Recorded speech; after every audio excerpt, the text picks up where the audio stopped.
हमारे ख्वाजा गरीब नवाज 14 रजब 556 हिजरी 1142 ईस्वी को पीर सोमवार के दिन सिस्तान ईरान देश का एक गांव में पैदा हुए। कुछ विद्वान इनकी पैदाइश की तारीख और जन्म की जगह को अलग अलग बताते हैं। बहरहाल 9 साल की उम्र में आप हाफिज ए कुरान हो गए। ख्वाजा साहब की तालीम उनके घर पर ही हुई थी। विरासत में आपको एक छोटा सा बाग और एक पंचक्की मिली थी। हजरत इब्राहिम कंदोजी से मुलाकात होने के बाद जब दिल की दुनिया बदली तो उसे बेचकर पैसा गरीबों में बांट दिया और खुद हक की तलाश में निकल पड़े।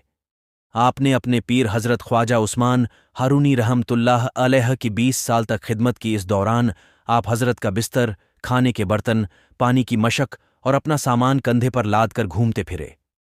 आपने 51 बार पैदल हज पर फरमाया और 52 साल की उम्र में 587 हिजरी 1192 में हिंदुस्तान तशरीफ लाएं।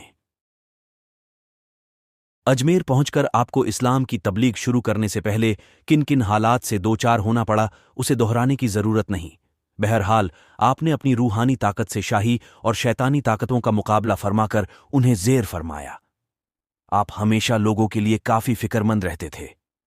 आप गरीबों, दुखी लोगों के मसीहा बने, इंसानियत की खिदमत को अपना मिशन बनाकर इस्लाम की तबलीग शुरू फरमाई।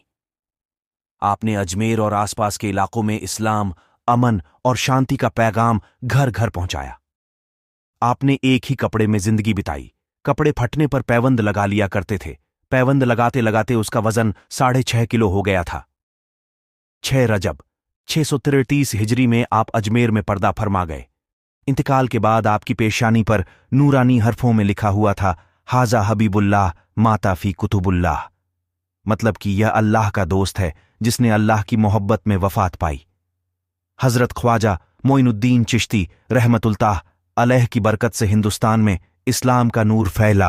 आपने कभी पेट भर खाना नहीं खाया। कई कई दिनों तक भूखे रहने के बाद सूखी रोटी के टुकड़े पानी में भिगोकर खा लिया करते। आप 24 घंटे के अंदर पूरे कुरान शरीफ की तिलावत कर लिया करते थे। आपने तकरीबन 70 साल तक लगातार पूरी रात आराम नहीं फरमाया। आप 70 साल तक दिन रात के अक्सर औकात बावजूद रहे।